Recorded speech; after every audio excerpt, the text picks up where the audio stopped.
Very good morning बच्चों, मैं प्रदीप आपका फिर से स्वागत करता हूं आपके अपने चैनल प्रदीप फिजिक्स प्लैनेट में। और लास्ट टाइम हम लोगों ने आपके इलेक्ट्रोस्टैटिक्स में लेक्चर 5 कवर कर लिया था। लेक्चर 5 के बाद आज हम लोग आ चुके हैं लेक्चर नंबर 6 पे। लेक्चर नंबर 6 में हम लोग क्या डिस्कस करेंगे, आइए डिस्कस करते हैं। तो आज हम लोग बता चुके थे कि हम लोगों ने आज पढ़ना है इलेक्ट्रिक फील्ड। तो electric field is what? Nothing, this is nothing. क्या है क्या? तो इसको जानने से पहले मैं आपसे बात करूंगा what do you mean by point charges. The point charges is the smallest charge which have much smaller region of field. इसके पास फील्ड जो है काफी लिमिटेड होता है और बहुत दूर तक नहीं खींचता, बहुत दूर तक इफेक्ट नहीं देता। ठीक है, मतलब पॉइंट चार्ज एक ऐसे चार्जेस है, छोटे चार्जेस है जो दोनों टाइप्स के होते हैं, पॉजिटिव और नेगेटिव, और इनका रीजन होता है छोटा। लेकिन अगर मैं बात करूं एक और पॉइंट, मतलब एक और चार्जेस के बारे में, तो वो चार्ज का नाम है, आप सुन लीजिए, जिसका नाम है टेस्ट चार्ज। ठीक है, test charge what? Test charge एक वो टाइनी चार्ज है जिसका कैटेगरी, जिसको हम लोग हाइपोथेटिकल चार्ज भी कहते हैं। तो हाइपोथेटिकल चार्ज व्हाट? तो ऐसे टाइनी चार्ज या ऐसे स्मॉलेस्ट टाइनी चार्ज जिनका एग्जिस्टेंस होता नहीं है लेकिन हम ऑब्जर्वेटरी में रखते हैं to detect, to observe the force, electric field etcetera etcetera. इस तरीके से ऑब्जर्व करने के लिए हम इसको मेजर करते हैं। ठीक है, तो यहाँ पे दो तरीके के चार्ज में पॉइंट चार्ज है जो एग्जिस्ट करते हैं लेकिन का फील्ड ज्यादा बड़ा नहीं है, पॉजिटिव नेगेटिव दोनों होते हैं। लेकिन अगर मैं बात करूं टेस्ट चार्ज की, तो टेस्ट चार्ज बहुत ही टाइनी होते हैं, मच टाइनी होते हैं, और जो एग्जिस्ट नहीं करते हाइपोथेटिकल चार्ज होते हैं, और इनको हम लोग एज्यूम करते हैं as a hypothetical positive charge. ठीक है, to detect the force and electric field lines. Okay, next let's talk about electric field. What do you mean by electric field? The electric field is nothing. क्या है? किसी charge के आसपास के surrounding, किसी charge के आसपास का वो सराउंडिंग जिसमें किसी हम टेस्ट चार्ज को लेकर के आए तो वो क्या ऑब्जर्व करता है? इलेक्ट्रिक फोर्स ऑब्जर्व करता है। This tiny charge, this test charge observe the force, और that kind of field is called electric field. So what do you mean by electric field? The electric field is the surrounding of electric charge. Electric field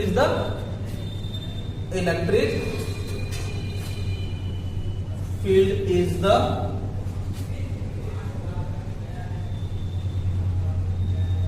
surrounding of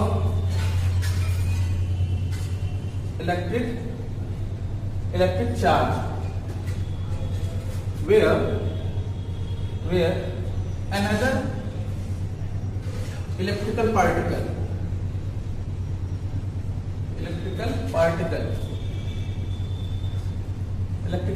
वही negative और positive, electrical particle observes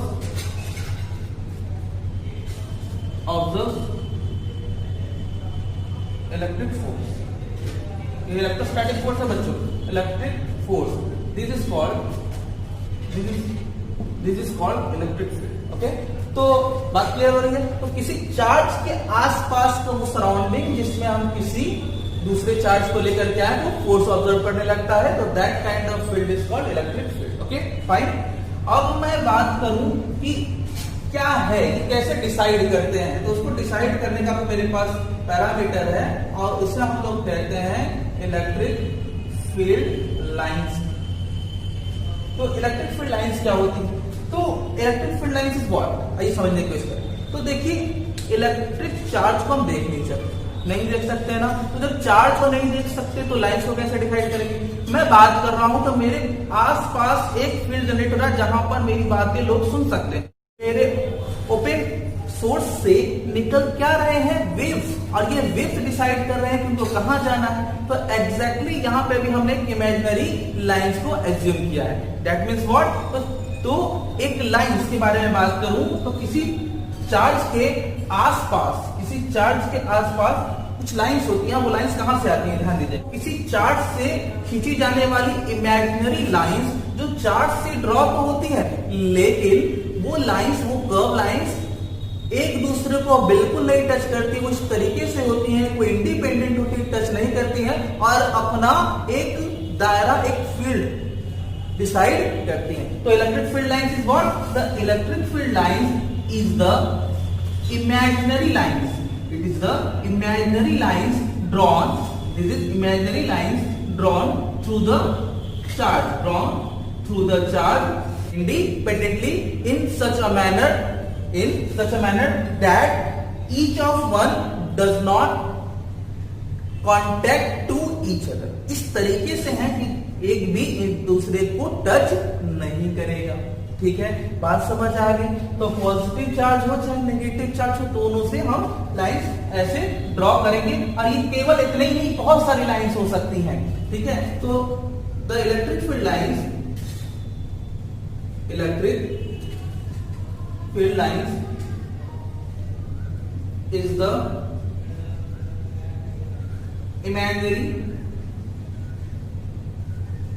imaginary lines drawn through the charges, charge कोई और नहीं, point charge, charges in such a manner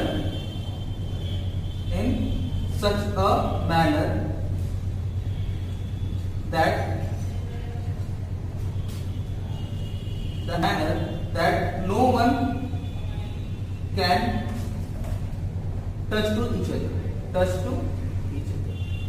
एक दूसरे को touch नहीं कर सकती हैं बच्चों। अब मैं बात करूं अगर इनके प्रॉपर्टीज के बारे में, ये आपके इलेक्ट्रिक फील्ड लाइंस के प्रॉपर्टीज के बारे में, तो आइए चेक करते हैं इनकी प्रॉपर्टीज क्या होती हैं। तो इलेक्ट्रिक फील्ड लाइंस की प्रॉपर्टीज, ठीक है, तो properties of electric field lines,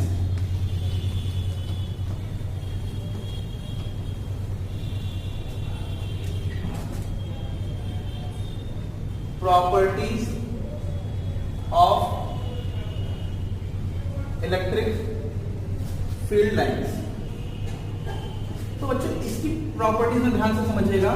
पहली जो प्रॉपर्टी आ रही है वो ये है कि ये पॉजिटिव चार्ज, ये किसी भी चार्ज से जब निकलती है या पॉजिटिव से या नेगेटिव से अगर हम ड्रॉ करते हैं, तो पॉजिटिव चार्ज और नेगेटिव चार्ज में ये हमेशा परपेंडिकुलरली ट्रेजेक्टरी में होती है, परपेंडिकुलरली ड्रॉ होती है, चाहे वो इस पाथ पर हो चाहे वो इस पाथ पर हो। मतलब कि फील्ड लाइंस हमेशा परपेंडिकुलर ड्रॉ होती है। It always drawn perpendicular to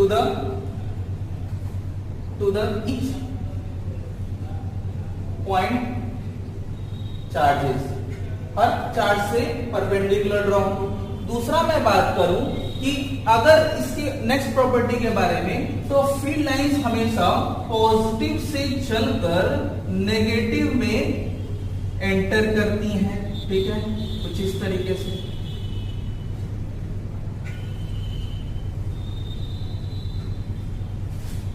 कुछ इस तरीके से, इस तरीके से देखो, ये ड्रॉ कर दिया आपने। ठीक है, यहां पर आपने फील्ड लाइंस कुछ इस तरीके से चलती है। ठीक है, पॉजिटिव से चलकर नेगेटिव। अब मैं एक और छोटी सी पहले बात बता दूं कि अगर मैं पॉजिटिव चार्ज के लिए बात करूं, तो पॉजिटिव पर जो फील्ड लाइंस का जो बिहेवियर होता है वो आउटवर्ड होता दिखाया जाता है, आउटवर्ड। ठीक है, और वो भी रेडियल। ठीक है, तो इस बात को ध्यान दीजिएगा कि पहला परपेंडिकुलर होता है या फिर रेडियल भी कह सकते हैं, रेडियल होता है टू द चार्ज। और दूसरा ये है कि पॉजिटिव चार्ज के लिए, फॉर पॉजिटिव चार्ज, अगर पॉजिटिव चार्ज के लिए बात करूं, positive charge it is outwards from charge, positive charge. And अगर मैं बात करूं नेगेटिव चार्ज के लिए, तो नेगेटिव चार्ज बच्चों कैसे बनता है, ये सब हमारी इमेजिनेशन है, हम ये सब क्रिएट कर रहे हैं, और ताकि हमें चीजों को आगे समझने में आसानी हो। तो नेगेटिव चार्ज कैसे बनता है, आप जब लेते हो इलेक्ट्रॉन्स को, तो ये हो गया बच्चों कुछ इस तरीके से, इसकी फील्ड लाइंस हम कुछ इस तरीके से दिखा दिखाएंगे। तो ये फील्ड लाइंस क्या भी डिसाइड करती है, ये फील्ड लाइंस ये भी डिसाइड करती है कि अगर हम कोई टेस्ट चार्ज रखें तो उस पर लगने वाले फोर्स का डायरेक्शन क्या होगा। बात समझिएगा, टेस्ट चार्ज रखें तो फोर्स का डायरेक्शन क्या होगा, उसी के हिसाब से फील्ड लाइंस की डायरेक्शन को डिसाइड करते हैं। तो and for the negative charge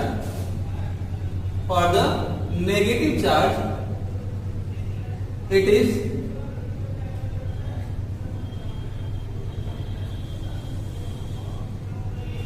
inside the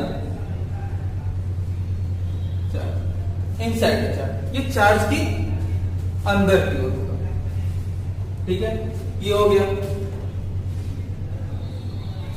third की मैं बात करूं, अगर थर्ड चार्ज के बारे में मतलब थर्ड प्रॉपर्टी के बारे में बात करूं तो ये चार्ज निकल इंडिपेंडेंटली रही है पॉजिटिव से, और नेगेटिव से अंदर की ओर भी जरूर आ रही है। लेकिन अगर पॉजिटिव और नेगेटिव के बारे में बात करें तो पॉजिटिव से चलकर कहां जा रही है, नेगेटिव की ओर जाती है, क्योंकि पॉजिटिव की डिमांड को केवल नेगेटिव ही कंप्लीट कर सकता है। तो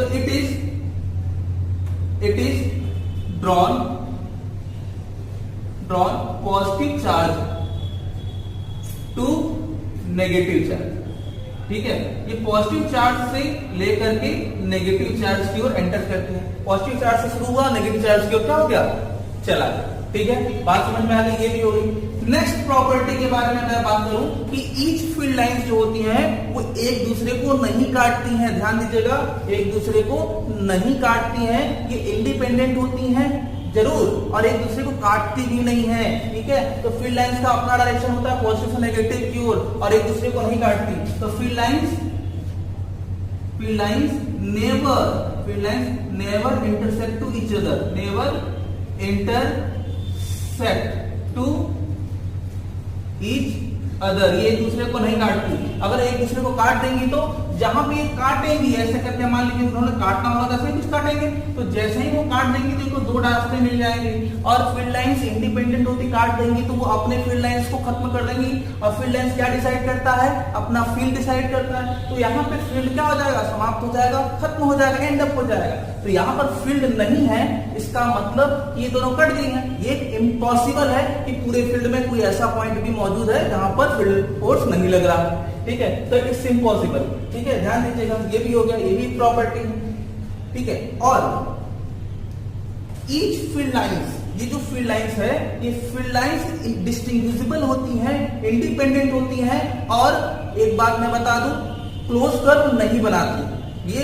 it does not make a enclose curve, it never makes या ड्रॉ इनक्लोज कर्व, ये इनक्लोज कर्व नहीं बनाती। ठीक है, बात समझ में आ गई। तो ये सब हो गई कुछ प्रॉपर्टीज। अब मैं प्रॉपर्टीज से निकलूंगा और अब मैं बात करूंगा कि ये फील्ड लाइंस हैं, डिसाइड कर ली हैं अपना फील्ड कि इस तरीके से है। एक और प्रॉपर्टी मैं बताता हूं आपको, वो भी देख ही लीजिए। ठीक है, फील्ड लाइंस की प्रॉपर्टीज में, तो फील्ड लाइंस की प्रॉपर्टीज में एक प्रॉपर्टी ये है कि अगर मेरे पास लाइक चार्जेस है, लाइक लाइंस है, for the like charges. Like charges का मतलब क्या होता है, पॉजिटिव पॉजिटिव और नेगेटिव नेगेटिव। तो अगर मैं पॉजिटिव चार्ज की बात करूं तो पॉजिटिव चार्ज के लिए ये कुछ इस तरीके से ड्रॉ होता है, ये कुछ इस तरीके से ड्रॉ होता है, और इसमें भी कुछ इस तरीके से ड्रॉ होता है, ये कुछ इस तरीके से ड्रॉ होगा। ठीक है, ये ड्रॉ हो गया इधर, ये ड्रॉ हो गया इधर। तो ये फील्ड लाइंस इसको नहीं काटेंगे, ये फील्ड लाइंस इसको नहीं काटेंगे, क्योंकि काट सकती नहीं है। तो ये कुछ इस तरीके से बाहर हटने का कोशिश करती हैं, ड्रॉ करती हैं। तो कुछ इस तरीके से आप इसका डायरेक्शन बनाएंगे। अगर मैं बात करूं किसके लिए, पॉजिटिव लाइंस के लिए, इस तरीके से नेगेटिव का भी बना लेंगे आप। ठीक है, फॉर द लाइक चार्जेस। ठीक, या फिर इसको आप कुछ इस तरीके से भी इंडिपेंडेंटली, अगर डिस्टेंस में है, दूर है, पास है तो ऐसे, अगर ये काफी दूर है, डिस्टेंट पे है, और ये फाइनाइट पर है, काफी क्लोज है, ठीक है, तब। अब डिस्टेंस में है तो बच्चों आप इसको ऐसे फील्ड डिसाइड कर सकते हो, और अगर इसका बनाना होगा तो इसका भी कुछ इस तरीके से आप फील्ड डिसाइड कर सकते हो, और ये दोनों अपनी फील्ड में दूर पड़े होंगे। तो ये तब की बात, ठीक है, समझ में आ गई बच्चों, राइट। अब फाइनाइट के लिए और डिस्टेंट के लिए ये हो गया।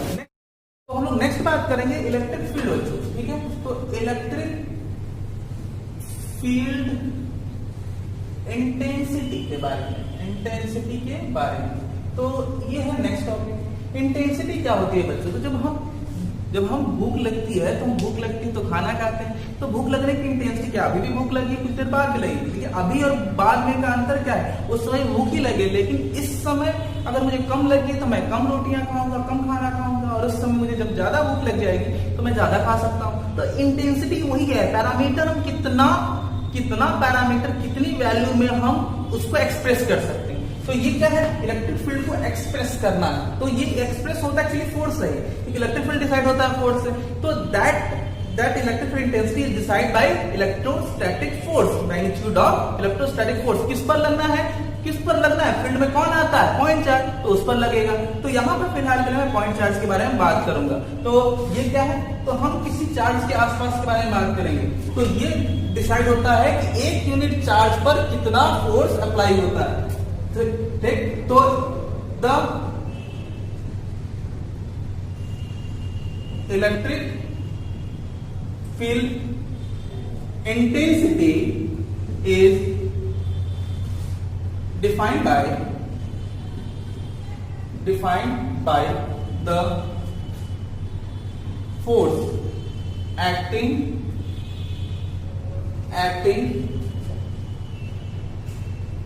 upon per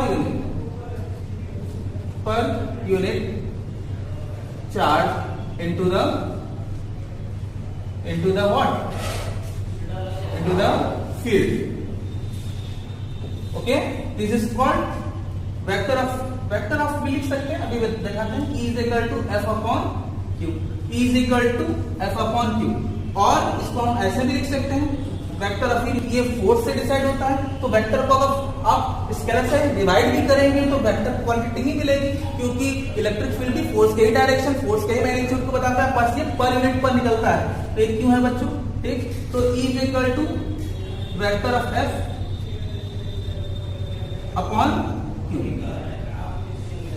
ये हो गया। Vector of E is equal to vector of F upon Q. तो ये क्लियर हो गया। अब मैं बात करूं कि ये इलेक्ट्रिक फील्ड को कैलकुलेट करते हैं। तो vector of E is equal to F upon Q. F मतलब व्हाट? न्यूटन, और क्यू मीन्स व्हाट? कूलम, ठीक है। अब मैं इसका डायमेंशन भी निकाल लेता हूं, डायमेंशन। तो E is equal to N की जगह पे क्या लिखेंगे? M L T minus two, ये हो गया। और नीचे कूलम का क्या होगा? 80 होगा बच्चों। तो फाइनली E की जो डायमेंशन निकल के आएगी वो होगी एम एल टी, ये ऊपर जाएगा -3 a -1, ठीक है। ये हो गया इलेक्ट्रिक फील्ड का डायमेंशन। बात क्लियर? तो यहां से हमने इलेक्ट्रिक फील्ड का डायमेंशन निकाल लिया।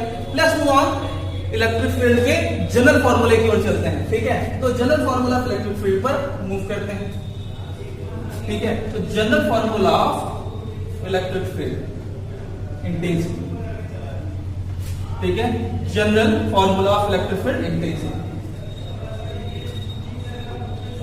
ठीक है। Formula for general formula for electric field,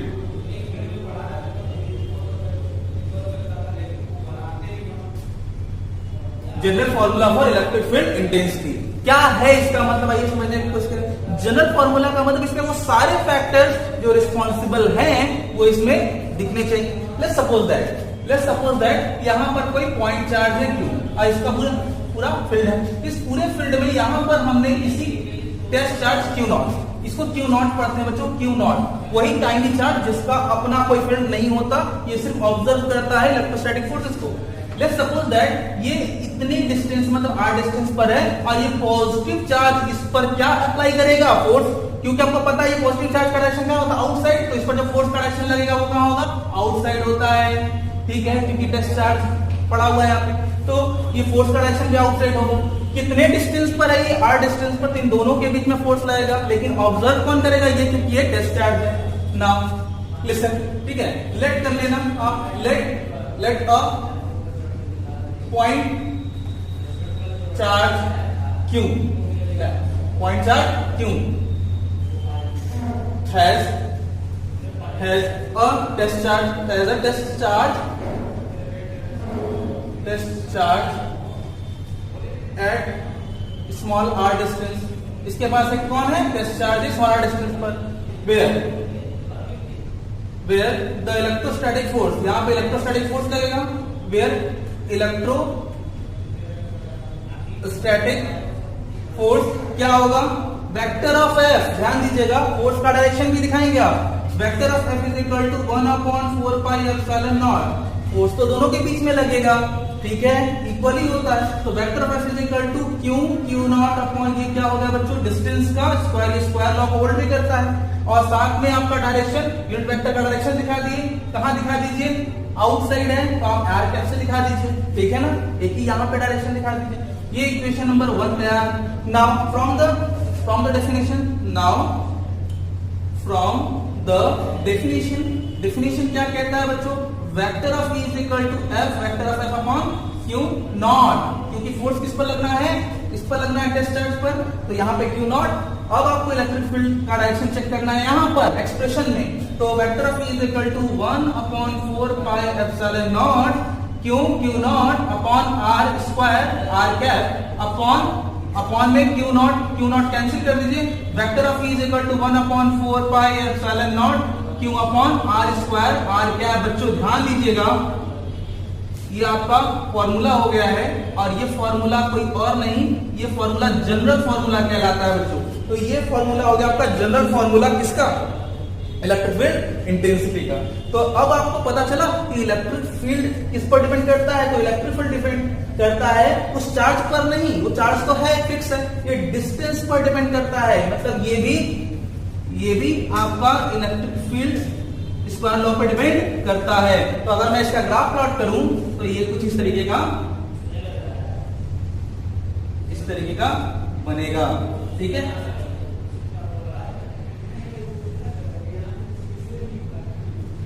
इस तरीके का कुछ बनेगा, ये E और ये R, E proportional R square का क्या हो जाएगा, E प्रोपोर्शनल 1/R स्क्वायर का ग्राफ। तो इलेक्ट्रिक फील्ड का जनरल फॉर्मूला बात क्लियर हो गई। तो इलेक्ट्रिक फील्ड भी एक वेक्टर क्वांटिटी है, तो जहां फोर्स का डायरेक्शन वहीं इलेक्ट्रिक फील्ड का डायरेक्शन होगा, ठीक है। तो ये इलेक्ट्रिक फील्ड का आज बात खत्म होता है। तो हमने अभी इलेक्ट्रिक फील्ड का जो बच्चों फॉर्मूला देखा, उस फॉर्मूले में एक बात का ध्यान ये रखना है कि ये जो 1/4 pi epsilon not Q/R square है, वो वेक्टर के फॉर्म में है, तो R कैप क्या है, तो ये R कैप आपका होता है यूनिट वेक्टर, ठीक है, यूनिट वेक्टर, ठीक है। These unit vectors shows the direction of electric field. If the charge is positive, then the unit vector would be outward to the line joining. अगर हम बात करें ये नेगेटिव चार्ज होगा, तो देन यूनिट वेक्टर का डायरेक्शन क्या होगा, इनवर्ड, ओके फाइन। अगर ये मैंने बात कर ली, तो यहां पर हमने आपको जो ग्राफ दिखाया, वो ग्राफ पर थोड़ा फोकस करिएगा। वो ग्राफ आपका E proportional to 1/R square का ग्राफ लर्न हो जाना चाहिए, ठीक है। ये एक बात मैं और बता दूं आपको कि ये जो आपने अभी ग्राफ देखा, इसके साथ में एक और ग्राफ आपको बता दूं कि अगर आपसे मैं पूछता कि 1/R स्क्वायर का ग्राफ E के रिस्पेक्ट में कैसा होगा, तो देन इसका ग्राफ कुछ इस तरीके का होगा, ठीक है। तो ध्यान दीजिएगा, ये दोनों ग्राफ अलग है, ये E और R के लिए बनाया है 1/R स्क्वायर के लिए, और ये E और 1/R स्क्वायर के साथ बनाया है वही 1/R स्क्वायर के लिए। अच्छा, अब हम बात करने जाएंगे that is superposition of electric field, ठीक है। Superposition of electric field, remember तो सुपरपोजिशन का मतलब वही मल्टीपल चार्ज के वजह से किसी पॉइंट पर इलेक्ट्रिक फील्ड क्या होगा, मतलब electric field due to multiple charges. Just think about it कि यहां पर हमारे पास क्या है, मल्टीपल क्या चार्जेस है, और यहां पर वो पॉइंट है जहां पर हमको क्या निकालना है, electric field. This is the point, okay, this is P, okay, this one Q1, this one Q2, this one Q3 and this one Qn। ठीक है, लाइन ज्वाइन कर सकते हैं आप जस्ट लाइक प्रीवियस, जैसे आपने ज्वाइन किया था। ठीक है, और बच्चों इसमें कुछ खास नहीं है, जैसे आपने यहाँ P के बारे में बात करनी है, ओरिजिन के बारे में बात करनी है, O के बारे में बात करनी है, तो यहाँ पे अगर आप O लिए होते तो आप यहाँ पे R10, ठीक है, और वेक्टर लगा देते इस तरीके से R20, R30, Rn0, ठीक है, वेक्टर के साथ। ठीक है, इस तरीके से डायरेक्शन ऑफ इलेक्ट्रिक फील्ड सबका, आप इसका डायरेक्शन इधर, इसका डायरेक्शन इधर, ये हो जाएगा आपका E1, E3, ठीक है, ये E2, E3, En हो जाएगा, सबका वेक्टर लगा दीजिए। ठीक है, अब मुझे क्या करना है, सबका फॉर्मूला लिख लेंगे, वेक्टर ऑफ E1, ठीक है, due to first 1/4 pi epsilon nought Q1 upon R, इसका मैग्नीट्यूड R1 0 का मैग्नीट्यूड स्क्वायर और फिर R10 क्या, इस तरीके से आप सारा लिख लेंगे। Now due to law of superposition, law of superposition, तो बच्चों सुपरपोजिशन की वजह से हम लिख सकते हैं vector of E is equal to vector of E1 plus vector of E2 plus dot dot dot vector of E1। Clear, तो ये हो गया आपका रूल। तो इससे क्या करेंगे, जैसे आप सुपरपोजिशन ऑफ फोर्सेस निकालते थे वैसे ही आप सुपरपोजिशन ऑफ इलेक्ट्रिक फील्ड निकाल लीजिएगा, कुछ नहीं करना है।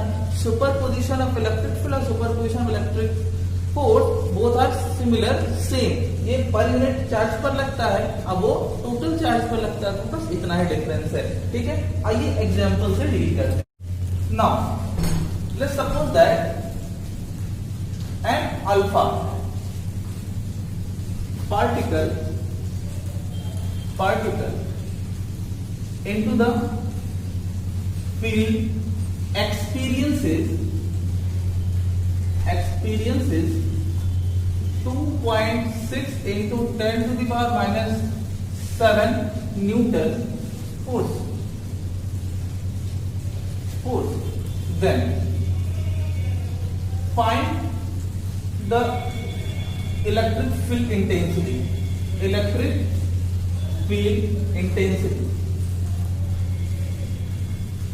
सिंपल है, कुछ नहीं, बस आपको ये ध्यान देना है कि what do you mean by alpha particle. Now let's deal with it. Q is equal to what? Q is equal to alpha particle. Alpha particle means what? 2e.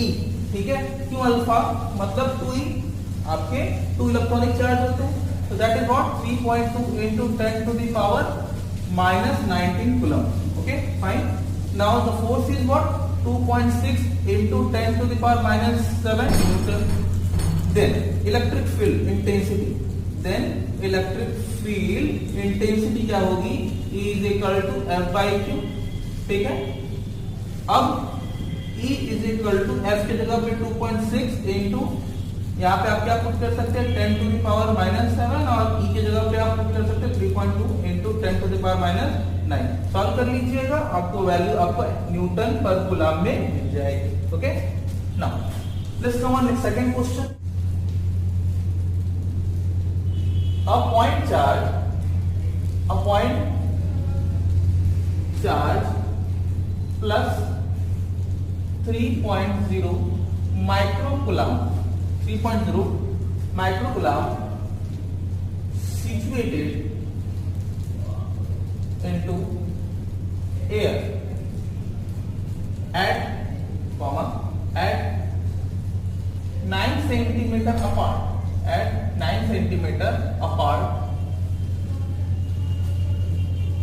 a point where electric field intensity will be क्या होने वाला है, आइए check करते हैं ना। Let's do check करते हैं बच्चों क्या है। क्यू की वैल्यू आपकी 3.0 माइक्रो कूलम है, ठीक है, माइक्रो कूलम। क्यू की वैल्यू 3.0 माइक्रो कूलम और इसको आप 3 इंटू 10⁻⁻6 लिख सकते हैं कूलम में। आर कितना है 9 सेंटीमीटर, ठीक है। आप इलेक्ट्रिक फील्ड निकालेंगे 1/4πε0 Q/r², ठीक है। यहां पे आप अगर इलेक्ट्रिक फील्ड निकालेंगे तो इसमें आप केवल मैग्नीट्यूड निकाल रहे हो, तो मैग्नीट्यूड निकालते समय हम लोग यहाँ पे कैप नहीं लगाते। तो 9 इंटू 10⁹ क्यू की वैल्यू कितनी है 3, माइक्रो की वैल्यू -6 और डिस्टेंस 9 सेंटीमीटर था, -2 लिखिएगा पावर में और इसका स्क्वायर कर दीजिएगा। इलेक्ट्रिक फील्ड आपका क्या हो जाएगा, आ जाएगा, ठीक है। तो ये आंसर आप यहां से निकाल लीजिएगा, मॉड लगा दीजिए, ठीक है। तो ये इलेक्ट्रिक फील्ड की वैल्यू आ जाए। तो थर्ड क्वेश्चन देखते हैं। तो थर्ड क्वेश्चन है हमारा कि लेट टू चार्जेस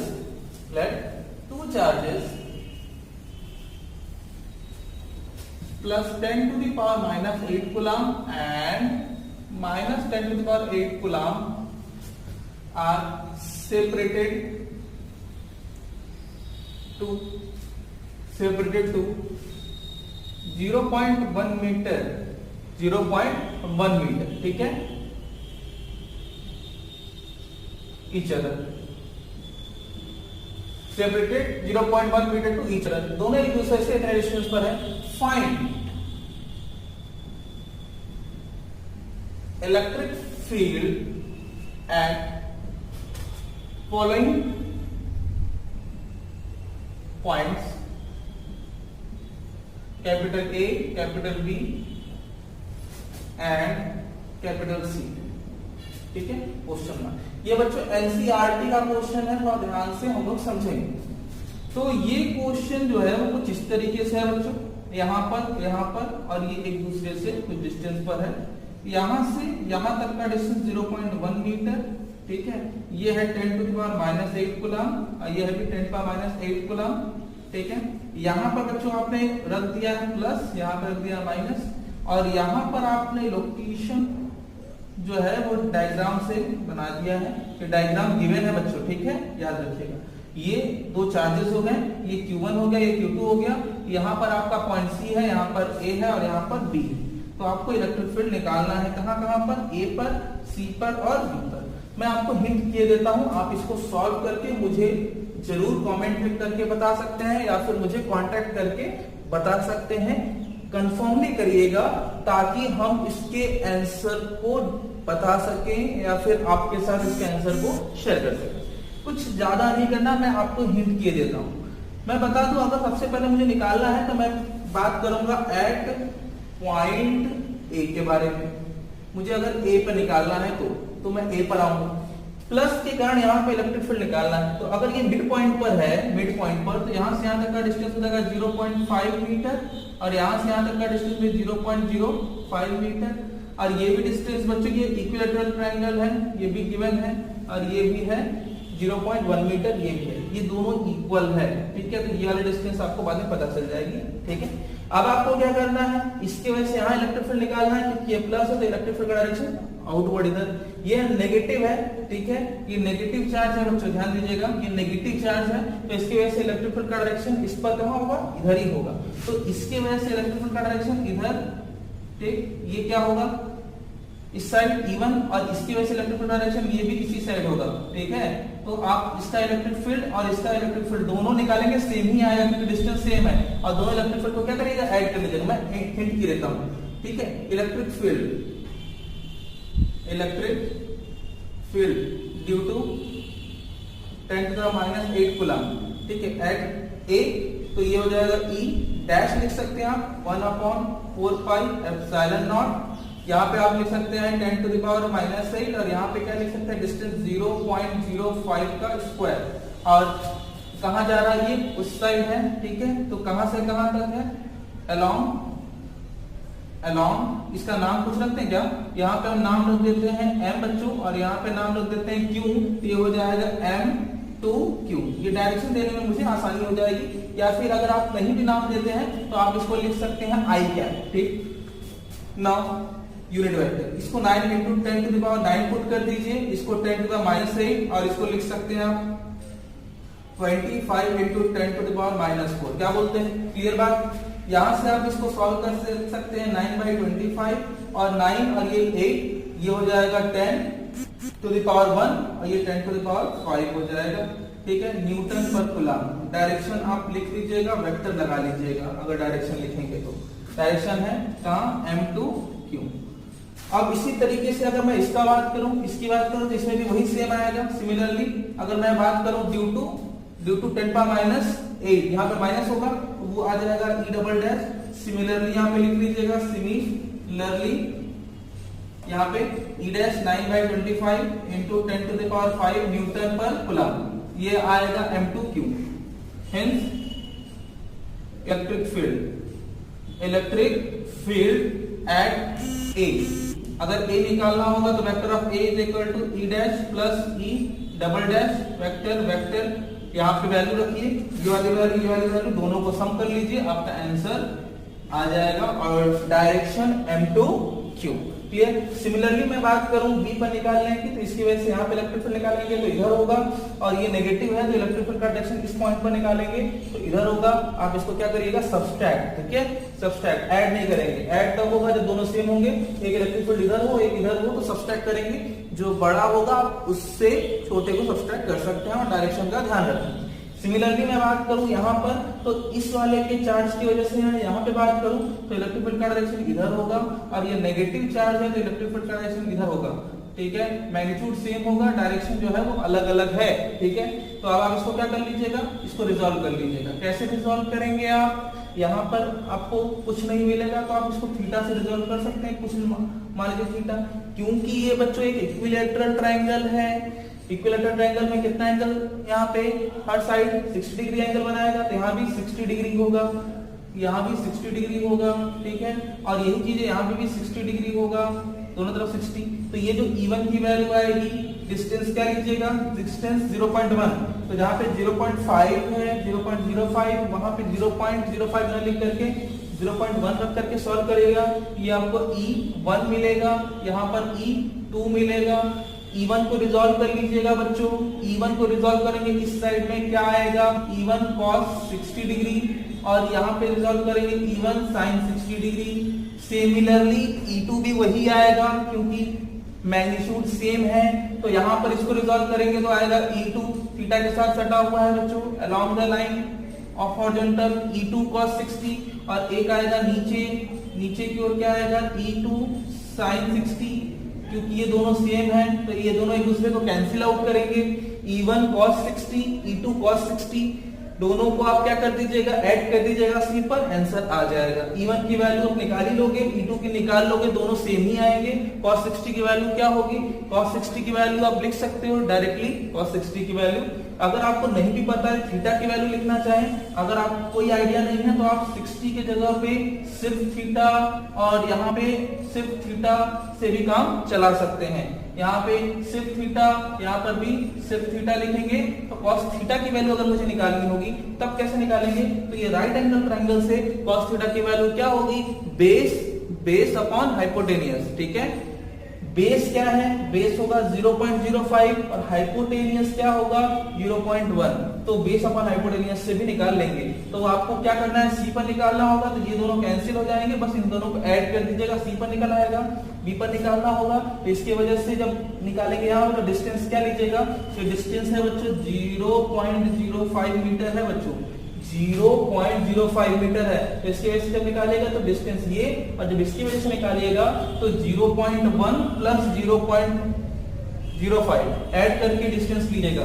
ठीक है, तो करके आप इसको और इसको मुझे बताएंगे, तब तक हम लोग अगले क्लास में बात करेंगे इलेक्ट्रिक डायपोल के बारे में। टिल देन अपना ख्याल रखिए, खुश रहिए।